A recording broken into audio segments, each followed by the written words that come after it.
할렐루야. 너무 감사합니다. 어제 이 들음에 대해서 우리가 잠시 생각했었고요. 오늘은 믿음, 내일은 따름인데요.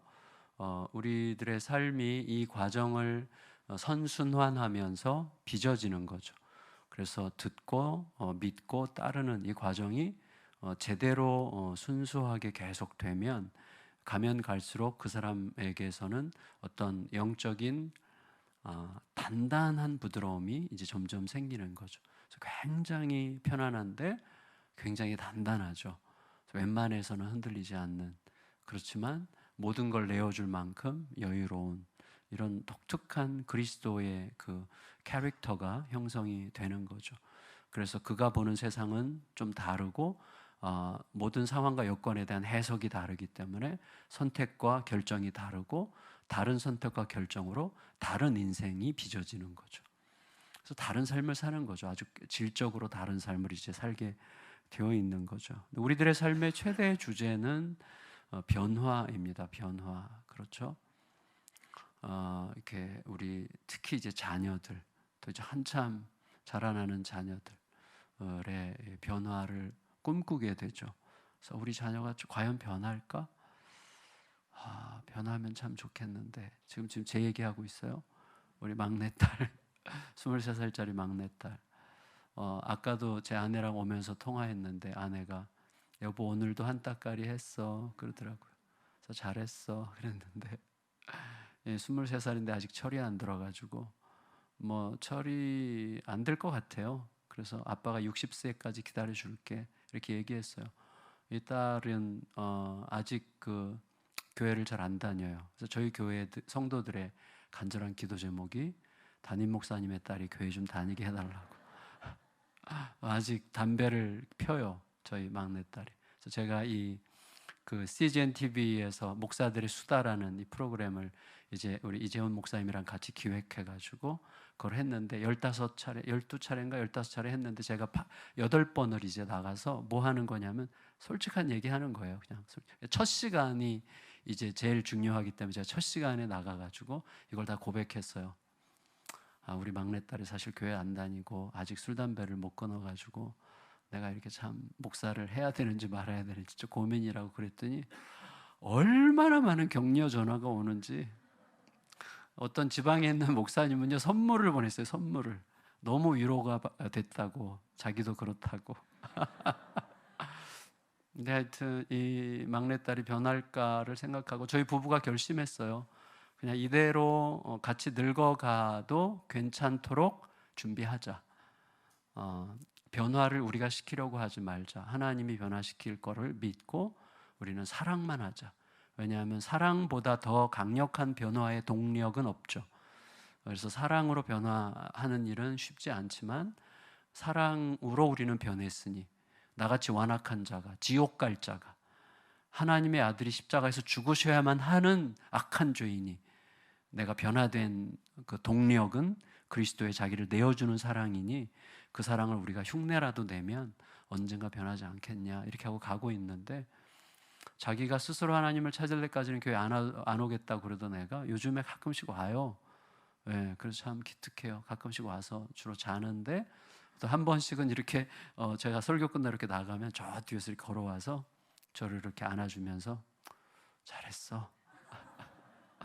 설교 잘하대. 뭔지 이렇게 얘기해주고 그렇게 하는데, 변화, 큰 주제죠. 이 변화. 저는 변할 거라고 생각해요. 왜냐하면 둘째 딸이 더 심했기 때문에. 근데 둘째 딸이 지금 목사님의 아내이기 때문에 저는 어마어마한 그 어두움의 여정을 통과해서 어떻게 빛이 오는지를 너무나 역력하게 봤기 때문에 31세 둘째 딸을 너무 고마워하고 있습니다. 그래서 희망을 준 거죠, 저희들에게. 또 뭐 환경의 변화, 우리 집은 언제까지 이렇게 살 건가? 도대체 변화가 될래나? 삶의 조건이, 객관적 조건은 과연 개선이 될 여지가 있는 건가? 이런 생각을 할 수 있고, 뭐 건강의 변화, 또 내 성질의 변화, 이놈의 성질 머리는 진짜 고쳐지기라도 할 건가? 이 탐욕은, 이 좀 음란한 생각은 도대체 내게서 떠날 날이 있을까? 그건 아마 안 떠날 것 같아요. 잘 더불어서 살면서 다스려야 될 것 같아요. 그래서 이기는 거죠. 매일매일. 그래서 하루만 사는 법을 배워야 돼요. 하루. 그래서 오늘 하루 이겼으면 되는 거예요. 왜냐하면 내일 또 하루만 이기면 되니까. 그래서 완전히 변화된 자로 살 수가 없어요. 우리들은 그럴 만한 존재가 아니에요. 제가 어제도 말씀드렸잖아요. 우리 김인종 목사님 지금 74세신데 우리 지지난주 수요일 날 김인종 목사님 생신 식사 점심 같이 하면서 우리 서로 고백한 게 이거예요. 왜 우리는 아직까지 여자들의 다리가 먼저 보이는가? 이게 이제 저희 한참 주제였어요. 한참 주제. 그래서 우리는 어쩔 수 없다. 우리는 이 정도 수준이다. 인정하고. 여러분, 자책이라는 것은요 굉장히 교만한 거예요. 자책. 내가 왜 그랬을까? 이 등신. 왜 그랬어? 이거는 교만해서 그러는 거예요. 왜냐하면 내가 마음을 조금만 다르게 먹으면 안 그럴 수도 있었는데 라고 생각하는 거예요. 틀린 거예요. 그거는. 우리는 또 기회가 와도 또 넘어지게 되어 있는 자예요. 그래서 인정할 수밖에 없어요. 주님, 저에겐 희망이 없습니다. 제가 그때대로 돌아간다고 해도 그거보다 더 잘할 자신 없습니다. 그러니 저는 하나님의 은혜가 아니면 살 수 없습니다. 이게 우리의 자리예요. 하나님 은혜가. 그래서 저는 이제 하루를 사는 법을 이제 많이 제 안에 이제 하루를 사는 법이 많이 이제 쌓였는데 하루만 살면 되는 거예요. 하루만 잘 주님 앞에서 사랑을 남기며 살면 그냥 그 다음 날 또 하루를 사면 돼요. 예수님이 이미 가르쳐 주셨어요. 내일 일을 염려하지 말아라. 내일 일은 내일이 알아서 하게 하고 너는 오늘을 살아라. 내가 너의 아버지라는 사실 잊지 말아라. 의식주 걱정하지 말고 고아들이 하는 짓이야. 의식주 걱정하지 말고 왜 내가 너의 아버지임을 기억하고 오늘 하루만 나랑 살자. 내일은 내가 너의 내일을 알잖아. 그러니까 너가 나랑 오늘을 살면 내일은 보장되는 거야. 왜? 너의 내일을 알고 있는 나와 함께 사는 거니까. 맞잖아요. 그래서 이 변화, 이 성격의 변화, 환경의 변화, 건강의 변화, 이게 변화가 우리의 큰 주제인데 변화에 관한 우리들의 상식이 있어요. 그게 뭐죠? 남을 바꾸려고 하는 것은 위험하다, 그리고 불가능하다 하는 거죠. 다른 사람을 바꾸려고 하는 것은 불가능해요. 저는 우리 성도들에게도 누군가의 변화를 위해서 너무 애를 쓰지 말아라. 그냥 변화를 위해서 애쓰지 말고 사랑을 해라. 우리가 할 수 있는 굉장히 중요한 일은요, 변화시키려고 막 온갖 짓을 하는 게 아니라 사랑하는 거예요. 예수 그리스도의 이름으로 나를 내어주는 사랑을 하는 거예요. 그것만이 세상의 변화의 유일한 에너지요 동력이었기 때문에 예수님이 그 길을 가신 건데 왜 우리는 딴 길을 자꾸 가려고 그래요? 예수님이 가신 길을 가면 되는 거예요. 사랑이 남도록 살면 되는 거죠. 그러니까 남을 바꾸려고 하는 것은 굉장히 위험하고 또 불가능하다는 것을 우리가 알고 있습니다. 그래서 결국은 우리가 도달하는 자리는 어디예요? 내가 바뀌어야 되는구나를 생각하는 거, 내가 바뀌어야 되는구나를 생각하는 거죠. 근데 중요한 것은 어떤 변화냐 하는 거예요. 어떤 변화냐. 그러니까 우리가 기대하는 변화를 자꾸 내려놔야 됩니다. 그래서 우리가 힘든 이유는 전제 때문이에요. 전제. 이렇게 해야만 돼. 그러니까 프레임 싸움이거든요. 신앙생활은. 교회는 이래야 돼. 신앙생활은 이거여야 돼. 라는 프레임이 있는데 그 프레임에 맞지 않으면 갈등이 시작되는 거예요. 근데 우리는 프레임이 없어야 되는 거예요. 날마다 내 프레임이 깨져야 되는 거예요. 우리 다 알잖아요. 지금 제가 여기 구두 신고 올라왔지만 30년 전만 해도 이건 불가능한 일 아니에요? 그때 그 프레임을 가지면 제가 개척하기 전에 70년 된 교회에 이제 담임 목회를 했는데 그 교회에서 저기 강원도에서 무슨 예수사관학교인가? 거기 유명한 목사님을 초대해서 강의를 하는데 이분은 군화를 신고 다니세요. 그래서 여기까지는 못 올라오고 아랫강단에서 군화 신고 제가 그냥 하시라고 그랬는데 이분이 군화 신고 아랫강단에 딱 올라갔는데 앞에서 연세 드신 어르신들이 막 목사님한테 삿대질을 하면서 난리가 나는 거. 어디 거기라고. 막 일어나서 목사님을 제가 어쩔 줄을 모르겠더라고요. 제가 올라가라고 그랬는데. 그랬더니 목사님이 막 급하게 막 그 군화를 벗고 맨발로 그냥 설교를 하셨는데 얼마나 민망하든지. 근데 지금은 아무것도 아니잖아요, 그게. 근데 그때는 목숨을 거는 거예요, 거기에다가. 근데 그런 게 지금은 없겠어요? 지금도 다 있어요. 이래야 돼. 이건 이래야 되는, 이때는 이래야 되는 거야. 우리들 안에 이 프레임이, 이 프리 컨셉, 이게 미리 선입견이랑 전제가 너무 많은 거예요, 우리 속에. 그래서 신앙생활은 내일 이제 그 부분, 이게 사실은 거의 종교거든요. 신앙은 종교가 아니라는 이야기를 내일 정말 집중적으로 말씀을 드리려고 하는데 굉장히 중요한 시간이 될 것 같아요. 그런데 어쨌거나 신앙은 결국은 이 프레임 싸움인데, 내가 원하는 변화를 하는 게 목적이 아니라 하나님이 원하시는 변화가 목적이죠. 하나님이 원하시는 변화. 그러니까 하나님이 원하시는 변화가 뭔지를 잘 생각해 봐야 돼요. 그러면 어떻게 되냐면, 우리가 어줍지 않게 우리 애한테 너는 어떻게 돼가지고 공부를 이렇게 안 해? 라는 말을 할 수가 없어요. 하나님 원하시는 변화를 생각하면. 왜? 나도 걔 때 그랬거든. 그러니까 주제를 알게 돼. 주제를 알게 돼요. 저희 둘째 딸이 워낙 야단칠 때, 제가 이 둘째 딸도 중학교 때부터 담배를 폈거든요. 그러니까 우리 집안이 좀 피가 이상해. 그리고 제가 걔 중학교 2학년짜리한테 그랬어요. 아빠는 고2 때 끊었어. 그랬어요. 저는 중2 때 시작해서 고2 때 끊었거든요. 그러니까 제가 워낙에 그런 좀, 제 아내가 저희 교회에서 같이 자랐어요. 그러니까 제 아내가 저랑 저희 교회 이제 청년부 2년 선배님인데, 저랑 사귄다는 소리를 듣고 제 아내가 엄청나게 핍박을 받았어요. 미쳤다고. 제가 고등학교 때 어느 정도였냐면, 우리 전도사님이 저를 따로 불러서 넌 진짜 교회 안 다니면 안 되겠냐? 너 다음 주부터 정말 교회 안 왔으면 좋겠다. 저한테 신신당부를 할 정도로 제가 그렇게 분위기를 해주면 어떤 사람이, 지금 이렇게 좀 가면을 쓰고 점잖지만 제 아내가 저를 다 봤어요. 제 흑역사를 다 알고 있어요. 예, 그러니까 그래도 저한테 시집 와서 35년째 사니까 정말 고맙죠. 근데 어쨌거나 하나님이 원하시는 변화를 생각해야 되는 거죠. 근데 하나님께서 원하시는 변화는 내가 주도할 수 없죠. 하나님이 변화를 시키시는 거죠. 변화의 힘이 내 안에 있지 않습니다. 그래서 우리의 존재가 변하는 것은요, 전적으로 하나님의 사건이에요. 전적으로 하나님의 사건이죠. 우리가 우리 존재를 못 바꿔요. 자기 개발서의 한계는 너무나 명백하죠. 존재가 바뀐다는 것은 삶의 추구와 가치와 목표가 바뀐다는 정도뿐만 아니라 내 존재의 소속이 달라지는 거잖아요. 소속이 달라지는 거기 때문에 그건 내가 하는 게 아니거든요. 그렇지만 이미 우리가 그리스도를 믿고 존재의 변화를 받았다고 해도 계속해서 변화해 가야 됩니다. 그러니까 아기가 태어나면 그 아기는 완전한 사람이에요. 하지만 사람이 되어가야 되죠. 사람이지만 사람이 되어가야 되죠. 그래서 우리가 보통 얘기해요. 사람이 덜 됐어. 그러잖아요. 사람이지만 사람이 되어가는 것처럼 우리가 변화된, 존재는 그리스도의 은혜로 성령으로 변화되었지만 계속해서 그리스도의 사람으로 변화되어가는 과정이 필요한 것이죠. 그래서 히브리서에서는 그걸 뭐라고 그랬습니까? 젖을 먹는 자리에서 단단한 음식을 먹는 자리까지 좀 자라가야 된다. 그게 사람이 되어가는 거죠. 신자가 되어가는 거죠. 어제 제가 김대리 얘기했잖아요. 김대리에게 제일 중요한 게 두 가지죠. 첫째는 뭐죠? 순종이죠. 회장님이 시키신 대로 하면 되는 거예요. 근데 회장님이 시키신 대로 하려고 그러면 믿어야죠. 그 말을 믿어야죠.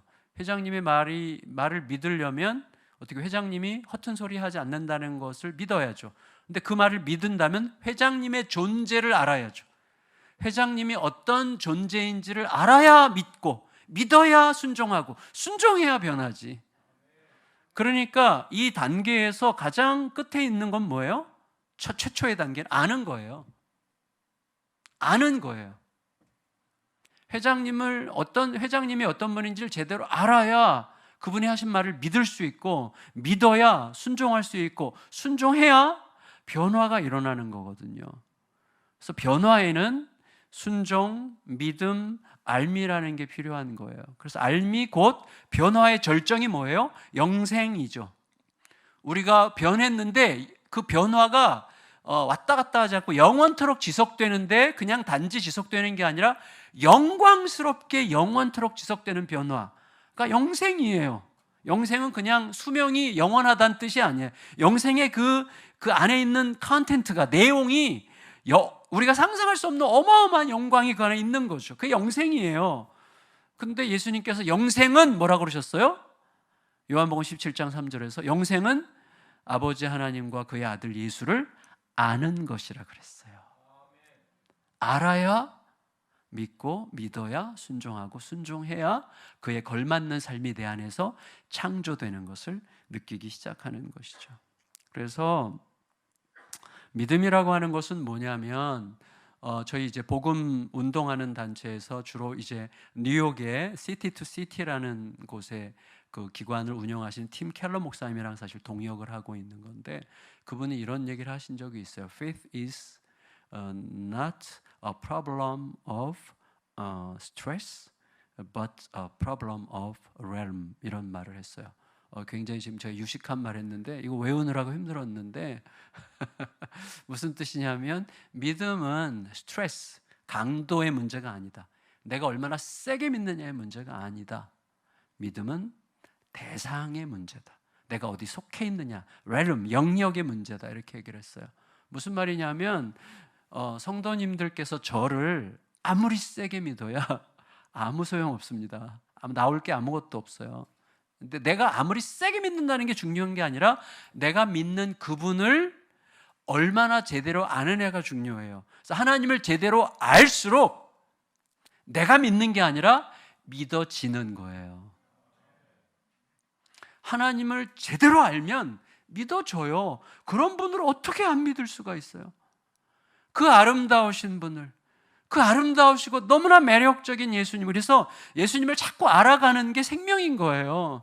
그 아름답고 존귀하시고 생각만 해도 가슴이 정말 뜨거워지고 너무나 사랑이 되고, 예수님을 위해서는 지금 죽어도 아무 상관이 없을 것 같은 막 엄청난 에너지로 예수님이 오시는데 어떻게 그분을 안 믿을 수가 있어요? 그러니까 믿어지는 거거든요. 그러니까 지금 안 믿어진다, 나 이렇게 안 믿어진다, 그 말은 아직 덜 아는 거예요. 덜 아는 이유는 뭐냐면, 우리가 그분을 알기 전에 그분을 더 잘 알 수 없도록 내가 이미 알고 있는 전제들이 너무 많은 거예요. 아직 충분히 실망하지 않았어. 내 자신에게 아직 충분히 실망하지 않았어. 이 땅의 한계에 대해서, 이 땅의 삶의 한계, 이 땅을 사랑해야죠. 사랑하지만 한계를 알아야 하죠.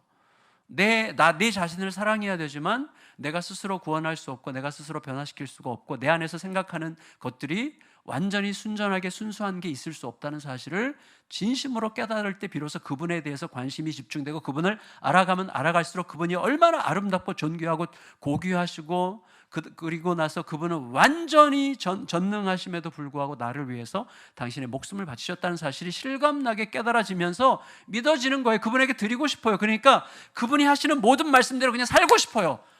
살아보니까 이게 창조자의 말씀이었던 거야. 살아보니까 창조자의 말씀이에요. 그래서 새 창조가 일어나는 거예요. 제가 어제 말씀드렸잖아요. 2009년 4월 1일 날 하나님께서 여기서 이렇게 하지 말고 새로운 교회를 개척하면 좋겠다. 그래서 개척을 했는데, 그날, 지금 이 교회가 그날 세워진 거예요. 사실은 물리적으로 이렇게 세워지기 전에 말씀이 오면 세워진 거예요. 네.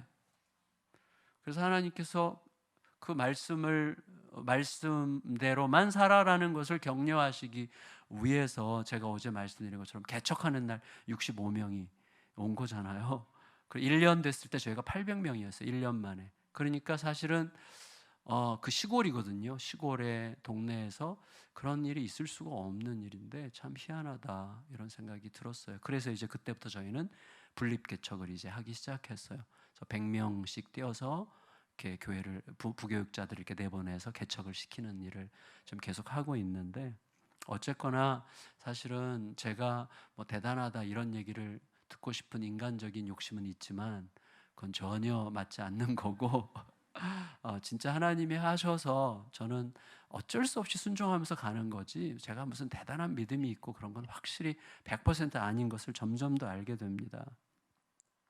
그래서 오늘 본문이 믿음의 굉장히 중요한 요소에 대해서 우리에게 얘기해 줘요.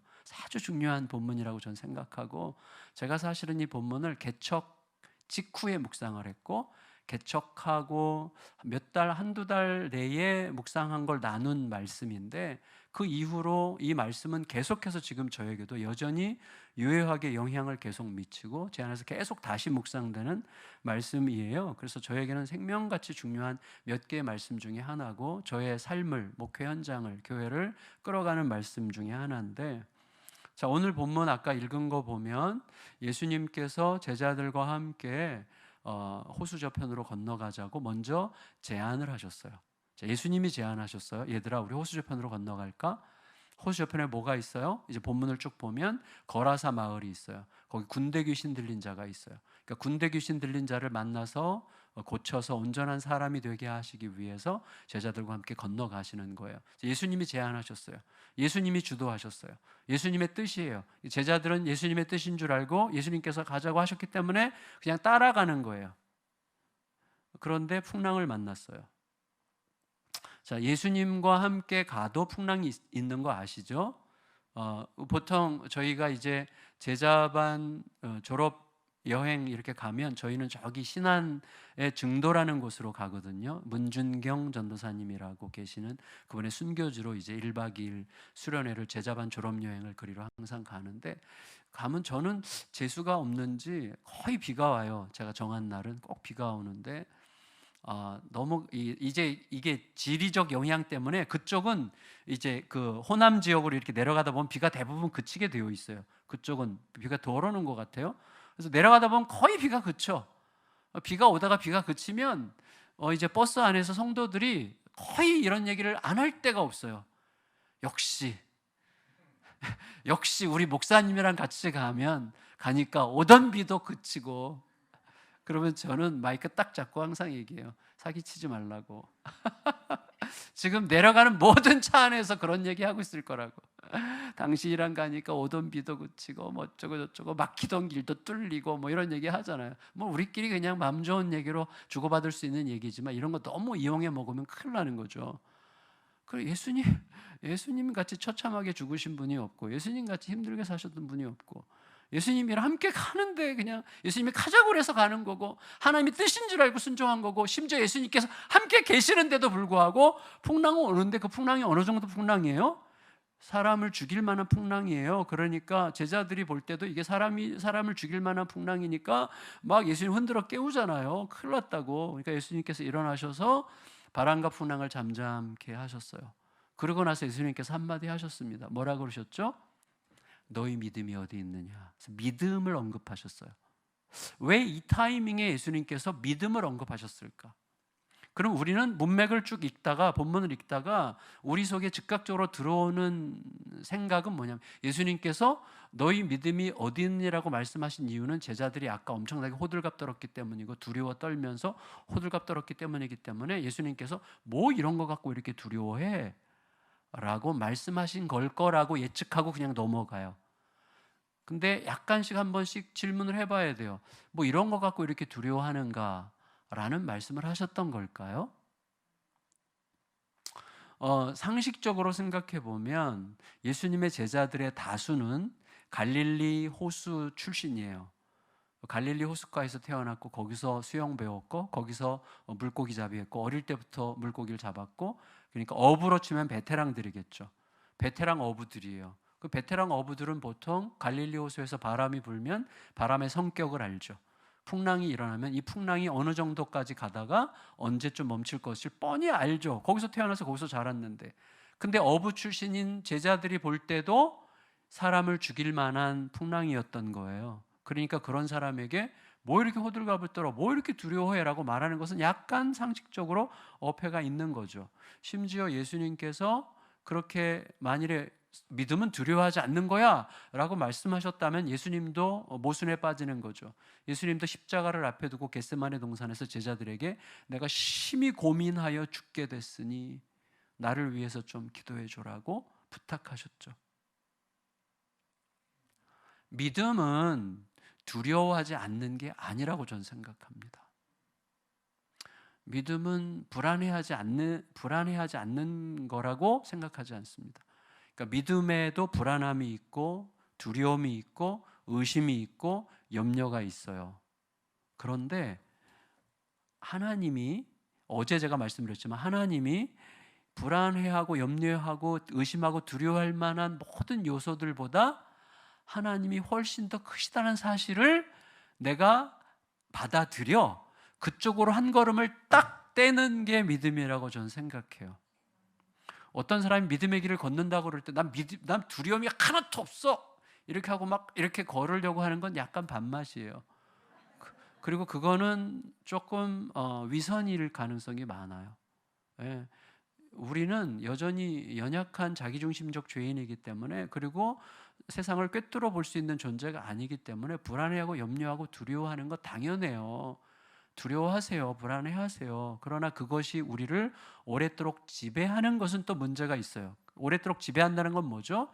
그보다 크신 하나님이 아직 내 안에 안 믿어진다는 뜻이잖아요. 그러니까 믿음은 뭐냐면 아직 충분치 않아도, 하나님에 대해서 내가 믿음이 충분치 않은 것 같아도 아무리 생각해도 현실보다 하나님이 크신 분이니, 왜 현실을 만드신 분이시니 그 하나님을 믿고 그 하나님께서 원하시는 대로 한 걸음을 내디딜 때 어떻게 되냐면, 이게 딱 저는 믿음은 시소랑 비슷하다고 생각해요. 시소 51대 49예요. 믿음의 길을 걷는다고 그럴 때 믿음으로 결단하는 게 51이고 두려워하고 불안하는 게 49예요. 근데 시소는 이쪽으로 51만 돼도 이쪽으로 이렇게 쏠려서 그 길을 가게 되는 거예요. 믿음의 길을 가는 거예요. 두려움이 있고 염려가 있고 불안이 있어도 하나님의 오르심을 믿고 하나님이 더 크시다는 걸 믿고 그쪽으로 한 걸음을 딱 내디디면 그쪽으로 한 걸음씩, 그 다음에 또 한 걸음씩, 또 한 걸음씩 하루를 살면서, 하루하루를 살면서 점점 드러나요. 뭐가 드러난다고요? 하나님의 말씀을 따라갔더니 그 말씀은 창조자의 말씀이라 새로운 일이 창조되기 시작하는 거예요. 없던 마음이 막 생기고, 뭐 병 낫는 거, 뭐 없던 게 생기는 거, 이 정도가 아니라 제일 중요한 게 뭡니까? 눈이 바뀌는 거예요. 눈이. 신앙생활 제일 중요한 게 보는 눈이 바뀌고 해석이 달라지는 거예요. 나에게 다가왔던 모든 문제들에 대한 해석이 달라지는 거예요. 어제까지는 이렇게 봤던 게 오늘은 이렇게 보이는 거예요. 그러면서 대응이 달라지고 선택이 달라지고, 그러면서 다른 삶의 길을 걷기 시작하는 거란 말이죠. 어쨌거나 그래서 그러면 예수님께서 말씀하신 너희 믿음이 어디 있느냐라고 말씀하실 때 예수님께서 의도하셨던 믿음에 들어있는 중요한 요소는 뭘까를 좀 고민을 해봤었어요. 지금도 계속 고민하고 그 길을 가려고 몸부림을 하는 중인데, 세 가지가 생각이 났어요. 세 가지. 그래서 예수님께서 말씀하신 너희 믿음이 어디 있느냐, 그러니까 우리들에게도 지금 물으시는 거죠. 여러분의 믿음은 어디 있습니까? 라고 물으실 때 나는 이런 믿음의 길을 걷고 있는가를 세 가지로 질문을 하면, 이 질문이에요. 질문인데 이게 되게 중요해요. 믿음은 질문입니다. 첫째는 어떤 질문이냐면, 따라해 보시겠어요? 선장이 누구냐? 선장이 누구냐? 우리는요 이런 거죠. 가장 유치한 예로 예배를 드리고 있는데 중요한 거래처에서 전화가 왔어요. 그럼 전화 받으러 나가죠. 선장이 누구예요? 그때 이 전화 지금 안 받으면 이 거래처를 놓칠지도 모른다는 두려움이 선장이죠. 난 지금 하나님을 만나고 예배하고 있는 중인데 하나님은 지금 이 문제에 관해서는 선장 아니거든요 라고 고백하는 행동이에요. 그래서 거래처에서 전화가 와서 급하게 나가는 분들을 저는 정죄하지는 않습니다. 왜? 연약하면 그럴 수밖에 없죠. 이해해요. 그래서 뭐라 그러지는 않아요. 그렇지만 속으로는 좀 더 시간이 잘 가서 저분이 거래처 전화를 안 받더라도, 난 지금 하나님을 예배하고 있는 중이니 이 거래처 전화를 안 받더라도 하나님이 안 받은 것보다 더 잘 되게도 하실 수 있는 분이신 것을 믿자 하는 마음으로, 크신 하나님을 의지하는 마음을 가졌으면 하는 마음으로 기도하는 거죠. 야단치지는 못해요. 사람마다 다 다르니까, 입장이랑 수준이 다르기 때문에. 그렇지만 아쉬운 거죠. 그러니까 선장이 누구냐 하는 것이 굉장히 중요해요. 지금 선장은 가는 곳을 지시하고 그다음에 가자고 제안하는 분이 선장이죠, 사실은. 예수님께서 먼저 가자고 하셨으니 예수님을 믿고 가는 거예요, 지금. 예수님이 먼저 제안하신 일을 예수님 따라서 믿고 가는 거잖아요. 그런데 현실적 문제가 왔을 때 왜 호들갑을 떨게 되냐면 예수님이 이 문제를 다루실 수 없을 거라고 생각하므로 이 현실이 날 죽을지도 모른다는 내 두려움이 선장 노릇을 하도록 지금 내버려 두고 있는 거예요. 이거를 제가 절절하게 깨달은 이야기를 잠깐 말씀드릴게요. 저는 진짜 믿음으로 개척했다고 확신했거든요. 그리고 믿음으로 가는 거라고 믿고 있었는데 사실은 그렇게 획기적으로 변화되는 존재가 아니에요, 사람은. 제가 이제 과감하게 개척을 했어요. 어떻게 보면 과감하게. 그러니까 강남을 떠나서 살인의 추억 화성으로 가서 거의 2가정과 함께 3가정이 이제 시작을 했는데 바닥에서부터 괜찮았어요. 그런데 언제 제가 시험대에 올랐냐면 3주년 저희가 교회 개척 3주년 때 학교를 하기로 결정했어요.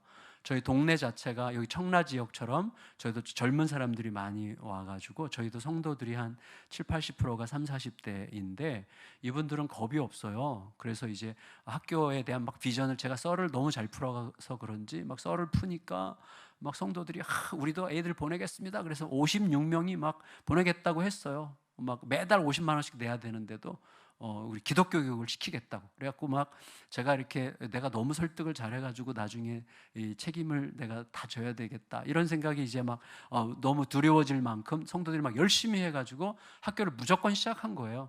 유치원부터 5학년까지를 뽑아가지고. 그래서 막 이렇게 우리 상가였고 그때 상가 7층에서 시작했다가 이제 공간이 좀 부족해서 7층, 뭐 6층, 4층, 2층 이렇게 막 늘려가면서 막 교실을 막 잠옷실, 식당 이런 데서 막 교실 수업을 했어요. 그래서 안 되겠다. 그래서 전체 이제 성도 공청회를 열어가지고 어떻게 할까요? 했더니 성도들이 결정한 게 좀 넓은 땅을 사가지고 학교 겸 예배당을 집시다. 그래서 이제 아주 신생교회인데 신생교회에서 그렇게 과감하게 결정해가지고 영등포에 있는 한 통합측 교회의 묘지가 저희 그 다운타운에서 한 10분, 5분, 10분 떨어진 데 있어요. 싼 땅이죠. 그 교회 묘지를 판다 그래가지고 거기 묘지 3,500평을 사가지고 거기다가 이제 교회당, 예배당 겸 학교 이걸 이제 진 거예요. 글로 들어가는데 이제 돈이 100억이 들었어요. 그럼 성도들이 30억을 헌금했고 그리고 70억을 대출을 받았는데 국민은행에서 대출을 해줄 때 조건이 이거였어요. 교회가 빨리 성장하는 걸 보니까 2년쯤 후에는 원금과 이자 상환하는 걸 2배로 하면 딱 될, 원금을 2배로 낼 수 있을 것 같으니 그렇게 하자 그래서 제가 그럴 거라고 저도 믿어가지고 2년 동안 대단한 기적이 일어날 것을 확신하고 사인을 해서 이제 처음에는 매달 5천만 원씩 저희가 갚아 나갔는데 이자랑 원금을 2년이 지나면 1억씩을 이제 매달 갚아야 되는 거예요. 근데 2년 동안 정체가 됐어요. 교회가 그쪽으로 이사 가고 나서는 정체가 됐어요. 대중교통도 없고 외진데 있고 허허벌판에 있고 하니까 교회가 이제 정체가 돼가지고 헌금이 그냥 이렇게 오히려 부족해졌어요. 왜냐하면 지출은 계속 늘고 그리고 헌금은 안 늘고 이러면서 이제 굉장히 빠듯해졌는데요. 2년이 거의 다 됐어요. 이게 이제 한 달 있으면 이제 매달 1억씩 내야 되는 건데 전혀 아무런 변화의 조짐이 없었어요. 불안해지기 시작하는데요. 이거는 상상 초월. 막 옛날에 제가 우울증을 좀 앓았었는데 우울증 공황장애 앓을 때가 이거 다시 재발되는구나 이런 두려움이 올 정도로 너무너무 힘들어지는데요. 아침에 교회를 가다가 증발하고 싶더라고요. 휴거가 있으면 정말 좋겠다. 그래 그냥 가다가 그냥 천국 가. 그러면 성도들이 할 말이 있겠어요? 목사님 천국 가셨는데? 할 말이 없죠. 그러면 남은 사람들이 책임지겠지 뭐 이런 생각하는 거예요. 그러니까 너무너무 힘들어요. 그래서 이제 제가 저는 굉장히 이렇게 우리 교회 성도들에게 좀 여러분 불쌍하다고 자꾸 얘기하는데 제가 좀 게을러요. 그래서 새벽 기도를 잘 안 해. 그래서 성도들이 좀 이해를 해주셔가지고 제가 좀 몸도 좀 약하고 새벽에 저는 이제 다른 거 묵상을 해요. 주일 설교, 큐티랑 주일 설교 묵상을 새벽에 하는 걸 너무 제가 좋아해가지고 장로님들이 이해를 해주셨는데, 어쨌거나 그때는 새벽에 나왔어요. 성도님들 기도 중에 또 하나가 우리 담임 목사님이 새벽 기도 좀 하게 해달라는 기도를 하는데, 근데 여기 앞자리에 앉아서 기도를 하는 거예요. 하나님, 죽을 것 같습니다. 너무 힘듭니다. 너무 고통스럽습니다. 사라지고 싶습니다. 도망가고 싶습니다. 막 기도를 해요. 근데 도대체 이를 어떻게 하면 좋습니까? 제가 하나님께 전격적으로 기적을 일으켜달라고 뻔뻔스럽게 말하기는 어렵고, 그렇다고 그냥 이렇게 당하고 있을 수는 없고, 어떻게 하면 좋겠습니까? 막 불안해서 기도를 하면 하나님이 저에게 질문을 해오세요. 이 교회를 누가 시작했느냐? 주님이십니다. 이 교회의 참 주인이 누구냐? 주님이십니다. 그러면 이 문제를 누가 해결할 것 같으니? 주님이십니다. 그러면 응답이 바로 와요. 근데 이게 응답이야. 이 교회를 누가 시작했느냐? 이 교회의 주인이 누구냐? 이 문제를 누가 해결하겠느냐? 주님이십니다. 주님이십니다. 주님이십니다. 그럼 주님의 응답은 근데 왜 네가 주인인 것처럼 이렇게 난리야? 나를 믿는다며. 그러면 아멘, 진짜 아멘 하고 딱 일어나면요, 평화가, 진짜 든든한 평화가 쫙 찾아와요. 가뿐하게 평화가 확 몰려들어요. 맞아, 주님이 하셔. 문제가 있는데 이 평화에 수명이 있어요. 수명. 그래서 얘가 이렇게 한 일주일 이렇게 가면 어디론가 날아갔어. 또 다시 막 기도하면 또 평화가 와요. 근데 이게 이제 점점 짧아져 가지고 나중에는 기도하고 목양실 들어갈 때 불안해.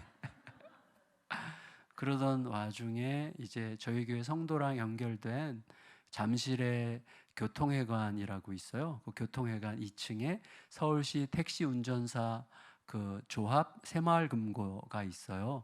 거기 대출 담당자가 저희 교회 성도랑 친구인데, 그분이 저희 교회 이야기를 듣고 정보를 다 모아서 자세히 알아보더니 우리가 대환해 줄 수 있을 것 같다고. 그래서 국민은행보다는 0점 몇 프로 높은데 거의 차이 없는 셈이고, 그 다음에 더 좋은 조건은 목사님이 은퇴하실 때까지 이자만 내도 됩니다. 와, 그 얘기를 듣고 평화가 찾아오는데, 이 평화는 하나님이 주시는 평화랑 질이 달라. 하나님이 주시는 평화가 너무 질이 낮아. 이 평화는 수명이 다함이 없어요. 계속 아주 견고한 평화, 든든한 평화. 유혹에 빠져 이제 제가 고민하기 시작했어요. 하나님께서 새마을금고를 통해서 응답하셨다. 그러면 간단해요.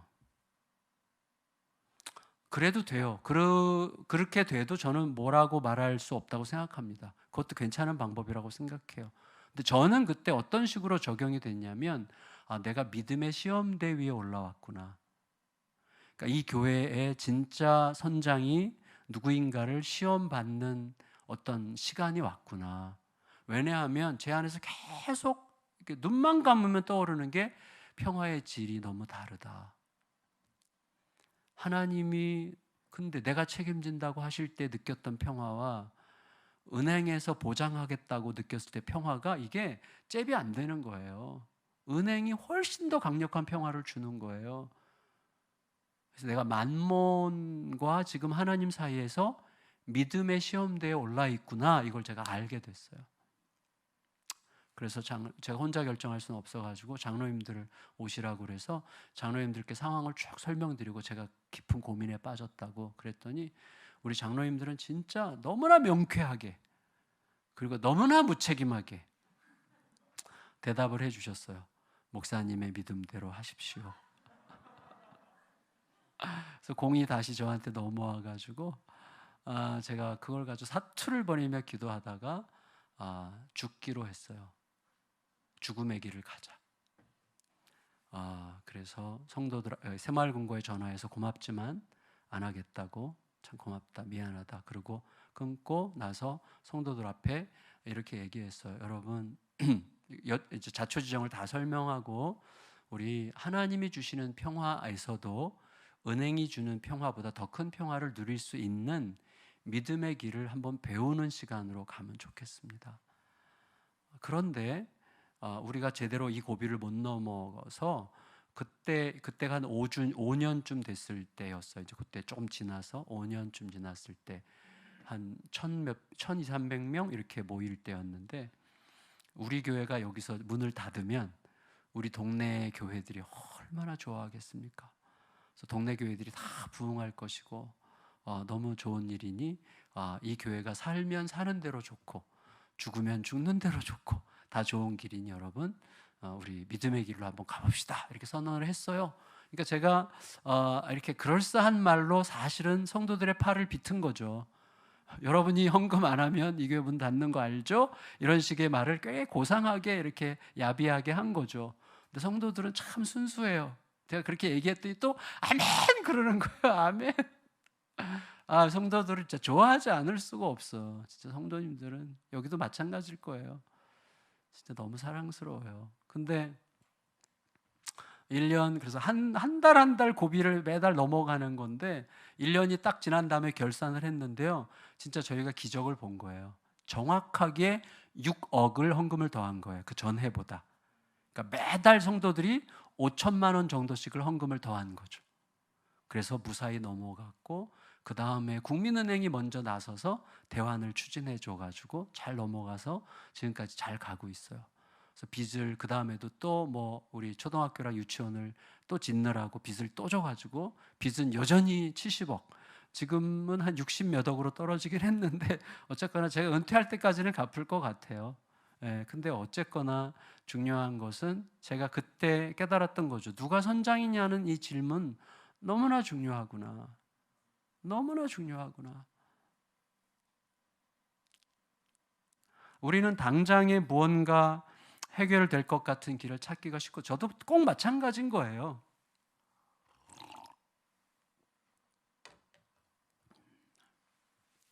제가 아까 우울증 잠깐 얘기했는데 제가 왜 우울증에 걸렸냐면요, 목회를 잘했어요. 그래서 그 70년 된 교회를, 그래서 20년 동안 아무 변화가 없던 교회에 부임을 해서 장로님들이 많이 믿어주시기도 했고, 1년 동안 난리를 쳐가지고, 그러니까 20년 동안 그냥 조용했던 교회예요. 사랑의 교회랑 온누리 교회 딱 중간쯤에 있어서 젊은 세대를 사랑의 교회랑 온누리 교회 다 뺏긴 그 상처를 갖고 있는, 그래서 보라 희어져 추수하게 되었도다, 어르신들이 꽉 차 있는 그런 교회였어요.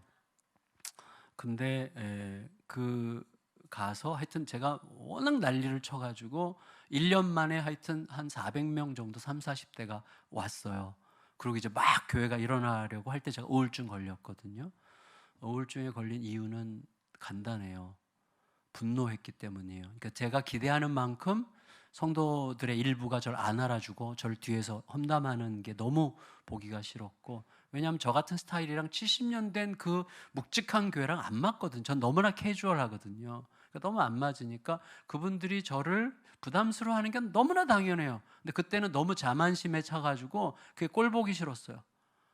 당신들이 원하는 것 이상으로 이렇게 교회가 변화되는데 뭐 이렇게 뒤에서 이런 이제 마음을 갖고 막 화가 나니까 잠을 못 자고, 한 달 동안 잠을 못 자니까 제가 공황장애 오면서 입원할 수밖에 없었고, 입원 끝나고 나니까 우울증에 들어가가지고 1년 동안 자살 충동, 심각한 자살 충동으로 살았거든요. 너무 고통스러운 시간이었는데 그때 하나님께서 깨닫게 하셨어요. 모든 사람에게 칭찬을 받는 자에게 화가 있도다. 누가복음 6장 26절 말씀이에요. 너가 우울증 걸린 이유는 잠을 못 잤기 때문이고, 잠 못 자는 이유는 분노했기 때문이고, 분노했던 이유는 너가 나보다 더 나은 대접을 받으려고 해서야. 나는 너희를 구하려고 그 모든 멸시 핍박 천대를 다 받고 그냥 그 길을 갔는데, 너는 네가 뭐길래 그렇게 나보다 훨씬 더 나은 대접을 받아야만 한다고 생각해? 저는요, 예수님을 전한다고 생각했지만 예수님을 전하는 척하면서 예수님을 전하는 훌륭한 목사를 선전하고 싶었던 것을 제가 알게 됐어요. 그러니까 존재를 증명하는 게, 나 이런 사람입니다. 라는 내 존재를 증명하는 게 내 목적이었다는 것을 알았어요. 제 저 밑바닥에 깔려있는 너무나 심각한 문제가 바로 그거라는 사실을 깨닫고 엄청나게 회개를 했어요. 그래서 거기 있을 수가 없었던 거예요. 사실은 개척할 수밖에 없었어요. 그래서 한 4, 5개월을 집중적으로 회개하고, 그리고 나서 이제 어떻게 제가 어느 길을 가야 되겠습니까? 이제 기도를 그렇게 하게 된 거죠. 근데 그때 그 깨달음, 내 인생의 선장이 누구냐를 정말 면밀히 들여다봐야 되는구나.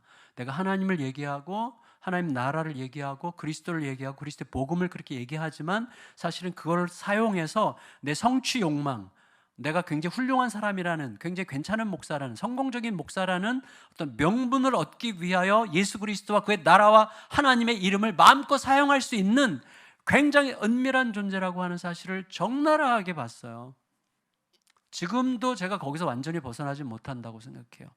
지금 사투를 벌이면서 가는 거죠. 한 걸음 한 걸음 그냥 갈 뿐인데, 어쨌거나 내 선장이 진짜 내 선장이 누구냐, 나를 진짜 하나님이 움직이시는 거냐, 아니면 하나님을 이용해서 내 명예와 존재감을 입증하고 싶어하는 내 명예심, 내 공명심이 나를 지금 끌고 가고 있는 거냐에 대한 질문을 아주 정말 더 깊이 자꾸 하게 돼요. 어떤 때는 주변에서, 지난번에 어디죠? 조선일보 기자가 제가 쓴 글을 읽고 저를 취재하러 왔어요. 그래서 조선일보 저희 교회가 나온 적이 있는데, 그분이 와서 처음 한 질문이 저에게 이거였어요.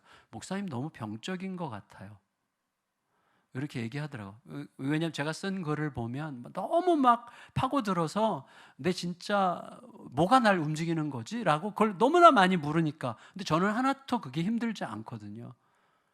그러니까 그게 힘들거나 막 병적으로 느껴질 수도 있는데, 힘든 게 아니라 너무 행복해요. 그게 내 안을 이렇게 들여다보면서, 그래, 너 지금 은근히 너의 욕망을 구하고 있는 거구나, 이런 거 이제 깨달으면서 빨리 선장이, 하나님이 선장의 자리에 앉으시도록 빨리빨리 바꾸는 거, 이게 믿음이에요. 그래서 믿음은 첫 번째 질문이에요. 선장이 누구지 지금? 지금 선장이 누구지? 지금 선장이 진짜 하나님이시라면, 지금 내 선장이 진짜 예수님이시라면 내가 이런 식으로 반응하는 게 진짜 맞는가? 이렇게 분노하고, 이렇게 미워하고, 이렇게 용서할 줄 모르고, 이렇게 불안해하고, 이렇게 치를 떨고, 이렇게 어쩔 줄 몰라 하는 게 진짜 맞는가? 내 선장이 진짜 예수님이라면 이렇게 반응하는 건 정상인가? 아니라면 뭐가 지금 나를 끌고 가고 있는 거지? 뭐가 지금 내 선장 노릇을 하고 있는 거지? 라고 질문해야 되는 거예요. 팀 켈러 목사님이 무슨 얘기했는가 하면, 모든 우상은 좋은 거다 그랬어요. 돈, 자녀, 성공 다 좋은 거예요. 근데 좋은 거가 절대화될 때 우상이 되는 거죠. 그거 안 되면 큰일 나. 우리 애 잘못되면 하나님이 뭐고 없어. 이미 우상인 거예요. 좋은 게 절대화되면 우상이 되는 거잖아요. 모든 우상은 다 좋은 겁니다. 근데 절대화되면 안 되죠. 근데 하나님이 내 안에서 커지시잖아요. 그럼 어떻게 되죠? 좋은 건데 있으면 좋고 없어도 난 괜찮아. 없어도 하나님이 계시니까. 이게 신앙이에요. 그렇죠. 그래서 뭐가 지금 나를 움직이고 있는 거지를 끝없이 질문하는 게 믿음이에요. 두 번째는 이거예요. 따라해 보세요. 나는 그 선장을 누구라고 생각하는가? 나는 그 선장을 어떤 분이라고 생각하느냐? 이게 믿음의 굉장히 중요한 요소예요. 아까 아는 거라 그랬죠. 아는, 영생을 아는 것이라고 그랬는데, 하나님을 어떤 분으로 알고 있지? 라고 묻는 게 믿음이에요. 지금 내 하나님은 어떤 분이지? 이걸 믿는 게 믿음이에요. 이거를 보세요. 25절을 같이 한번 읽어볼까요? 25절 시작. 하시니 그들이 두려워하고 놀랍게 여겨 서로 말하되 그가 누구이기에 바람과 물을 명함에 순종하는가 하더라. 여러분, 제자들의 이 말을 곰곰이 생각해 보세요. 그 당시에 예수님의 제자들보다 예수님에 대해서 많이 알고 있는 사람이 누굴까요? 예수님의 친척들조차 예수님 미쳤다고 잡으러 다녔잖아요. 그 당시에 예수님에 대해서 예수님의 제자들보다 많이 알고 있었던 사람이 누굴까요? 없죠. 예수님이랑 24시간 붙어 있는 제자들이 예수님에 대해서 누구보다 많이 알고 있죠. 예수님 자신 외에는. 그래서 많은 군중들이 예수님에 대해서 물어보고 싶은 게 있을 때 제자들에게 물으면 제자들이 이렇게 얘기해 줬겠죠. 여러분들이 마치 우리 김진우 목사님은 이런 거는 별로 안 좋아하시고 보신탕 이런 거 못 드셔. 우리 김진우 목사님 회 좋아하시나? 뭐 잘 모르겠는데 우리 김진우 목사님 김치찌개, 된장찌개 이런 거 제일 좋아하죠. 뭐 이런 식으로 이제 제가 그냥 해봤는데 죄송해요. 이거 틀렸으면. 목사님 된장찌개 싫어하시는 거 아니에요 혹시? 근데 어쨌거나 그래서 아는 척을 꽤 했을 거예요. 많은 사람, 예수님에 대해서 물어보는 사람들에게. 예수님을 제일 많이 알고 있다고 생각하는 사람들이 객관적으로나 주관적으로나 예수님의 제자들이죠. 근데 지금 제자들이 뭐라 그래요? 와, 이분이 누구시길래 바람과 물을 명하는데 순종하지? 이 말은 뭐죠? 와, 우리는 예수님을 꽤 알고 있다고 생각했는데 예수님이 이런 분인 줄은 미처 알지 못했네. 이런 말이죠. 맞죠? 그 말은 다시 말하면 이런 말이죠. 와, 예수님이 이런 분인 줄 진작에 알았더라면 풍랑이 왔을 때 다르게 반응할 수 있었을 텐데. 그런 말과 같은 말이죠. 예수님이 이런 분인 줄 진작에 알았더라면 그때 다르게 반응할 수 있었을 텐데. 그렇다면 우리의 삶에 다가오는 모든 풍랑들에 대한 우리들의 태도는 내가 예수님을 어떤 분으로 알고 있느냐에 의해서 결정되겠죠. 그래서 여러분, 나를 둘러싸고 있는 굉장히 많은 문제들에 대한 현재 나의 태도, 내 반응, 불안이냐 두려움이냐, 아주 평화로울 수는 없지만 불안한 중에도 아니야, 괜찮을 거야 라고 하고 있는 건지, 이 모든 태도의 정도는 무엇과 관련되어 있어요? 이 세상을 붙들고 계시는 하나님, 성삼위 하나님에 대해서 내가 그분을 어떤 분으로 알고 있느냐의 그 정도가 세상에 대한 나의 태도와 선택을 결정하는 거예요. 그게 인생이 되는 거예요. 그거를 가장 잘 보여주는 예가 달란트 비유인 거예요. 달란트 비유. 달란트 비유는 하나님의 나라의 비유예요. 그래서 우리가 달란트 비유를 많이 들었고 또 많이 가르치기도 했는데, 한번 달란트 비유를 여러 가지 관점으로 생각할 수 있지만 저는 오늘 이 관점으로 봐야 된다고 생각합니다. 뭐냐면 하나님 나라에서 제일 중요한 게 뭐냐, 이걸 보여주는 거예요. 5달란트. 어떤 사람들은 뭐 100억 이렇게 얘기하는 분도 있고 뭐 몇십억 이렇게 얘기하는 분도 있는데, 어쨌거나 그러면 한 반쯤에서 50억이라고 쳐봅시다. 5달란트는 50억, 2달란트는 20억, 1달란트는 10억이에요. 이 주인은 기본적으로 어마어마한 부자예요. 그리고 종들에게 턱 맡기고 어딜 떠날 만큼 대범한 사람이에요. 그런데 예수님께서 이 달란트 비유 말씀을 하실 때 제자들이 나는 1달란트 받은 사람처럼 감춰둬야지 이렇게 생각할 거라고 기대하고 말씀하셨겠어요? 아니죠. 예수님께서 말씀하실 때는 5달란트 받은 사람이나 2달란트 받은 사람처럼 나도 남기는 자가 되어야 되겠다라고 듣도록 하기 위해서 하신 말씀이겠죠. 맞죠? 그러면 우리가 질문해야 돼요. 5달란트 50억 받은 사람이 50억 남겼고 20억 받은 사람이 20억 남겼으면 대단한 장사를 한 건데, 우리도 그러고 싶긴 한데 이분들이 어떻게 해서 남겼죠?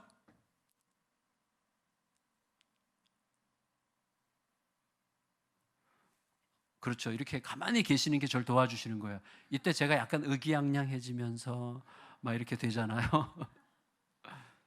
어떻게 해서 남겼죠? 우리가 가만히 계시는 게 맞아요. 왜냐하면 성경 어디에도 어떻게 해서 남겼는지가 안 나와요. 안 나와. 그러니까 우리가 달란트 비유를 주일학교 아이들에게 많이 가르칠 때 포인트를 어디다 뒀을까요? 우리도 이렇게 5달란트 받은 사람이나 2달란트 받은 사람처럼 돼야 되지 않겠니? 라고 말했을 거 아니에요. 그러면 애들이 혹시 어떻게 해서 그렇게 남긴 거예요, 이분들은? 이라고 질문했을 때 뭐라고 대답했는지 한번 생각해 보세요. 그건 너가 기도해서 알아내야지. 그랬습니까? 열심히 살아야지. 열심히 하나님께 순종하면서. 보통 이런 식으로 대답했겠죠. 하나님께 순종하고 말씀대로 열심히 살아야지. 근데 달란트 비유의 포인트는 거기에 있지 않거든요. 그러니까 어떻게 해서 남겼는지가 안 나오지만 힌트가 있는데 어떻게 해서 못 남겼는지가 자세히 나와요. 그게 한 달란트 받은 자야. 자, 한 달란트 받은 자가 어떻게 해서 못 남겼죠? 감춰뒀죠. 왜 감춰뒀죠? 두려워서. 왜 두렵죠? 장사했다가 실패하면 안 되니까. 실패 왜 하면 안 돼? 실패해도 되지? 안 돼. 실패하면 맞아주고. 왜? 주인이 어떤 인간인데. 그래서 한 달란트 받은 자가 나중에 결산하러 주인을 만났을 때 주인한테 주인에 대한 자기의 데피니션을 얘기해요. 내 생각에 주인은 이런 사람입니다. 당신은 이런 사람입니다라고 딱 정의해서 말해요. 뭐라 그랬죠? 당신은 인색한 사람이라 그래요. 감히 자기한테 10억이나 맡겨준 주인에게 당신은 인색한 사람입니다. 심지 않은 데서 거두고 씨를 뿌리지도 않고 추수하려고 하는 사람인 줄로 내가 알았으므로, 한마디로 요약하면 날강도인 줄로 내가 알았으므로, 인색한 날강도입니다. 당신은, 적어도 나에게는.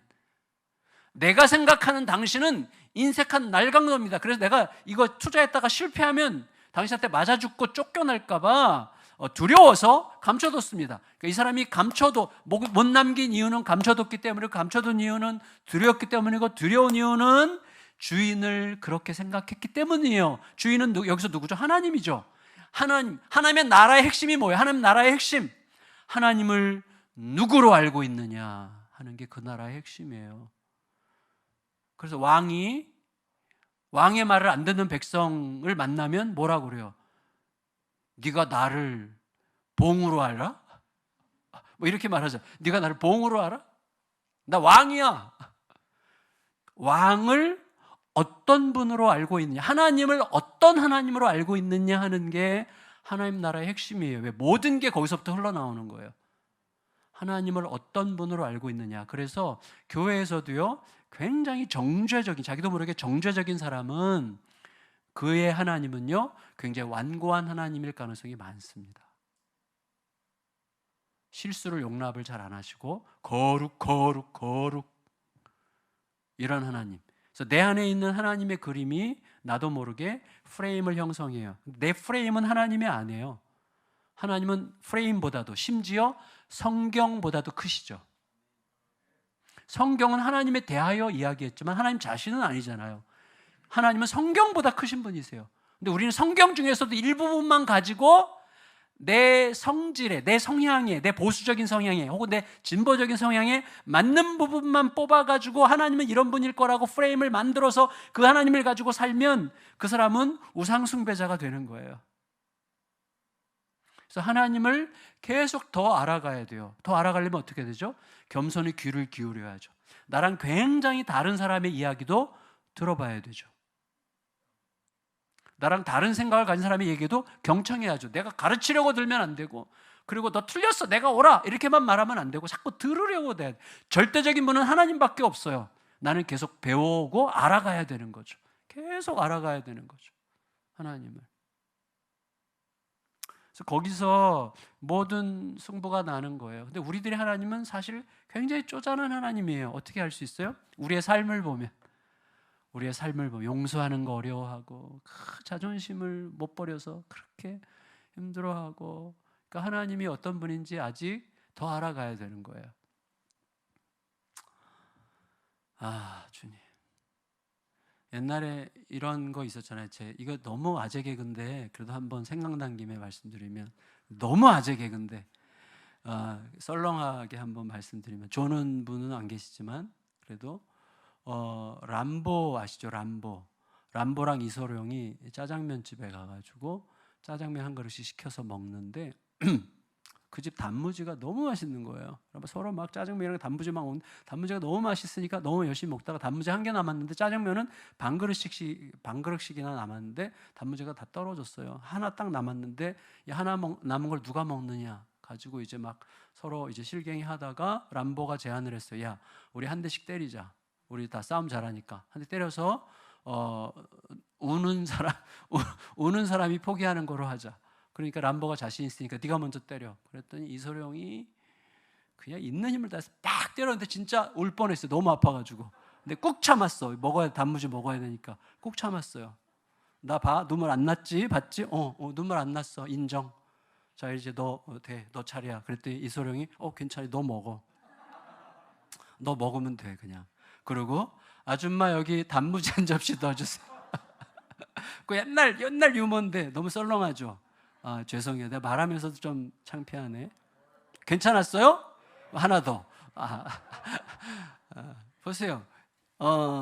제가 어릴 때 보면 포도를 이제 어머니가 이렇게 포도를 가져오시면 우리 어릴 때 다 찢어지게 가난하잖아요. 1년에 한 번 정도 이렇게 쟁반에 포도 가져오시면 제가 이남 이녀 중에 막내인데 이제 큰 누님, 형, 작은 누님 저예요.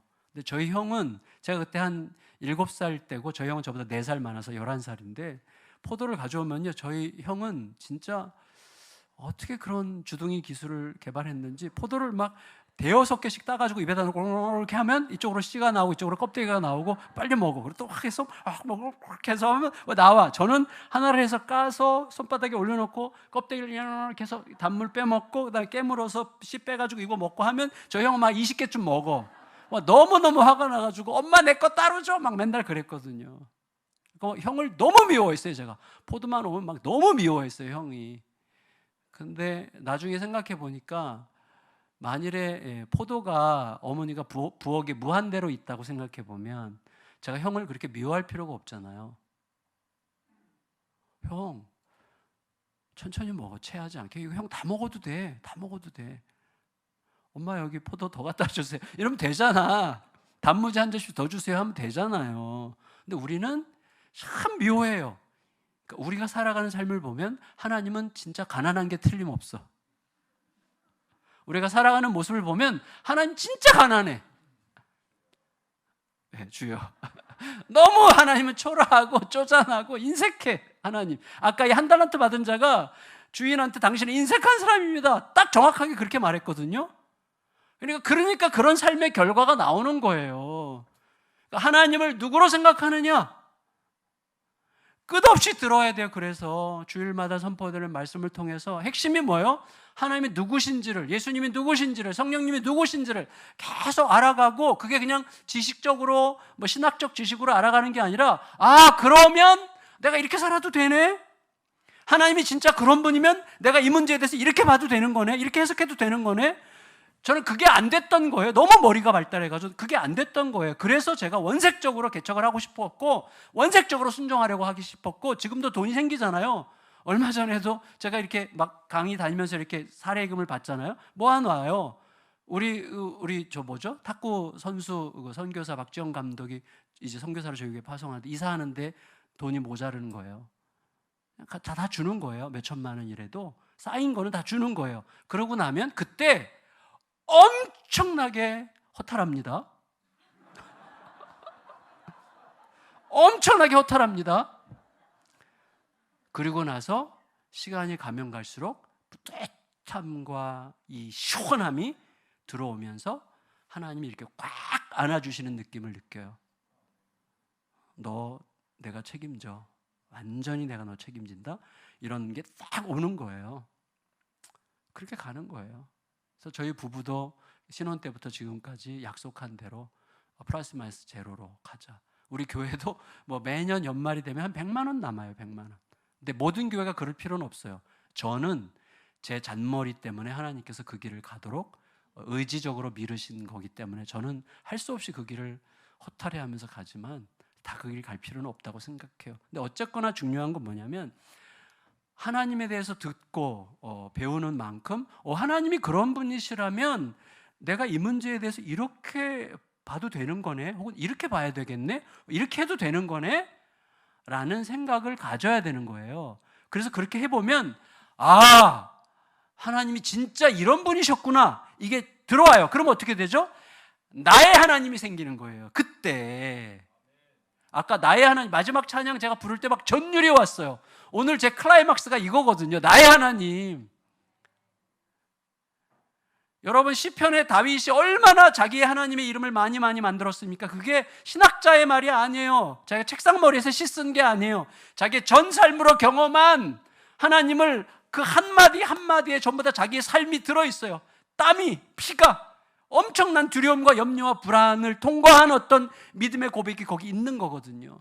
나의 반석이시오, 나의 요새이시오, 나의 산성이시오, 나의 피난처시오, 나의 모든 것이시오. 이 모든 것 하나하나가 전부 다 너무나 생생한 살아있는 고백들이거든요. 그 나의 하나님이 쌓여가야 되는 거예요.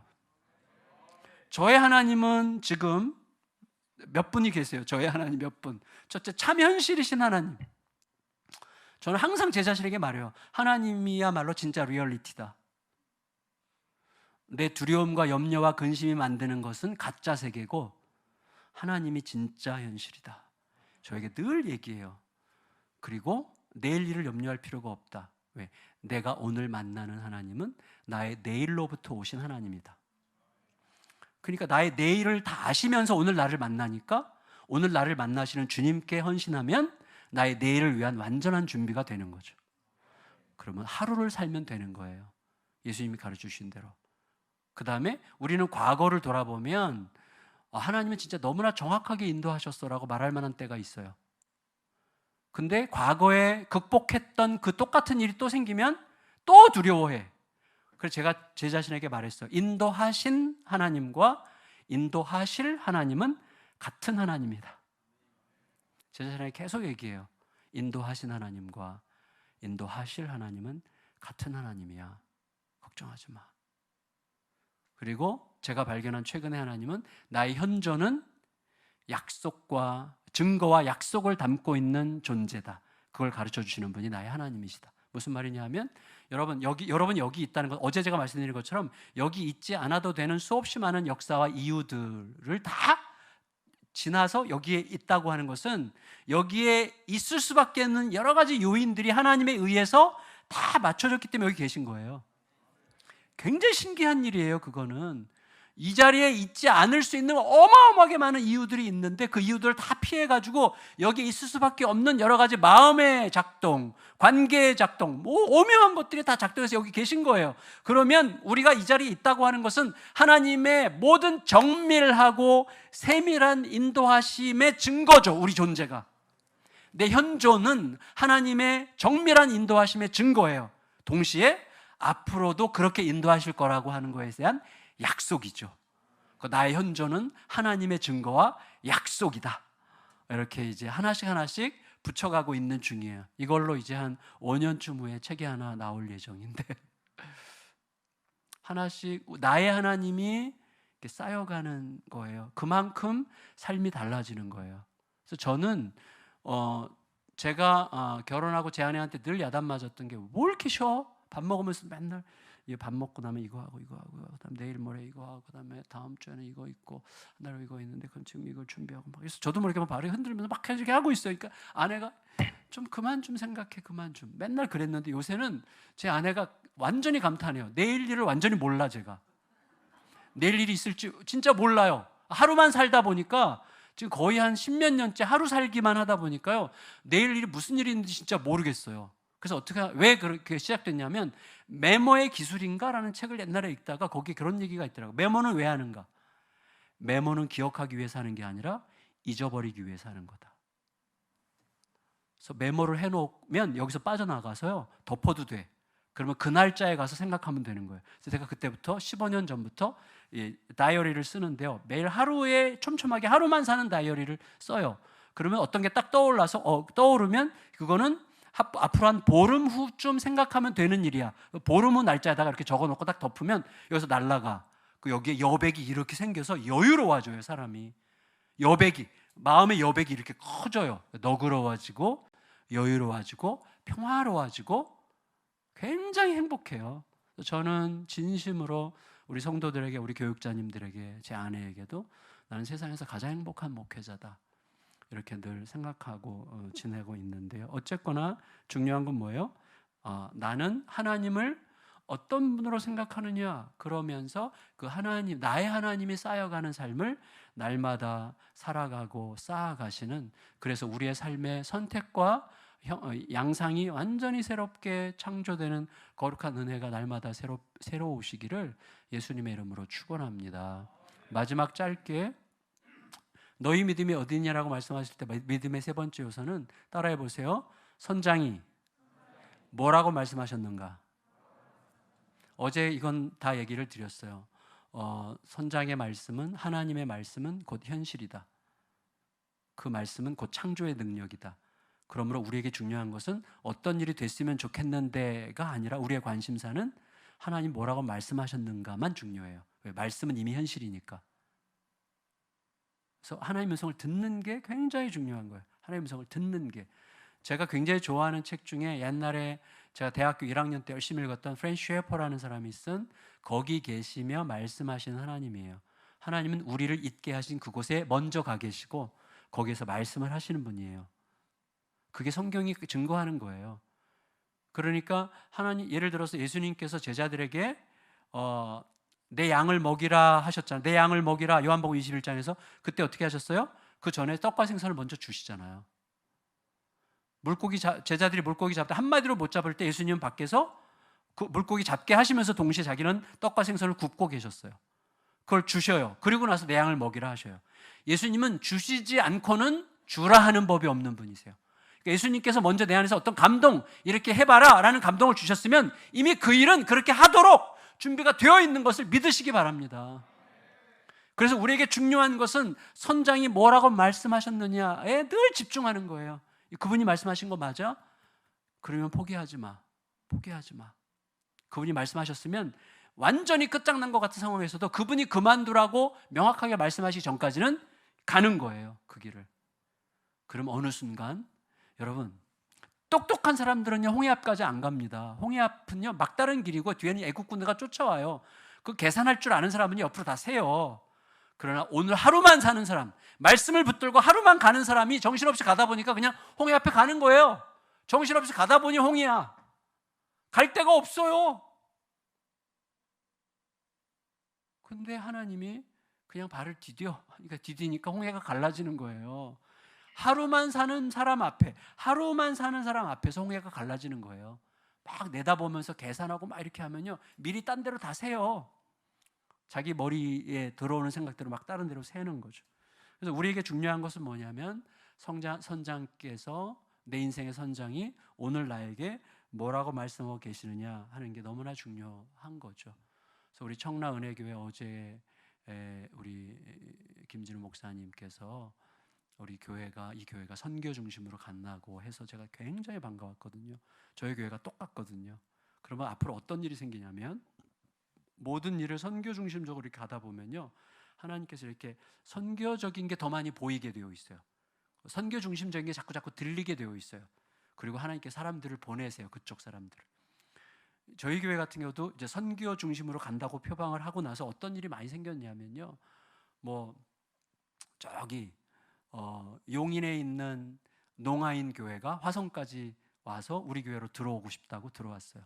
수원에 있는 태국인 예배 공동체가 40-50명 공동체가 저희 화성으로 와서 저희 교회로 들어오고 싶다고 해서 저희 교회로 왔어요. 동남아시아 5개국 예배 공동체가 우리 교회로 들어오고 싶다고 해서 이제 화성 바란 팀인데 들어와서 저희 교회 공동체가 됐어요. 탈북자 세터민 공동체가 또 우리 교회로 오고 싶다고 해서 왔어요. 그러니까 저희 교회가 만든 게 아니라 밖에 있는 공동체가 전부 다 들어왔어요. 한동대학교 포항에 있잖아요.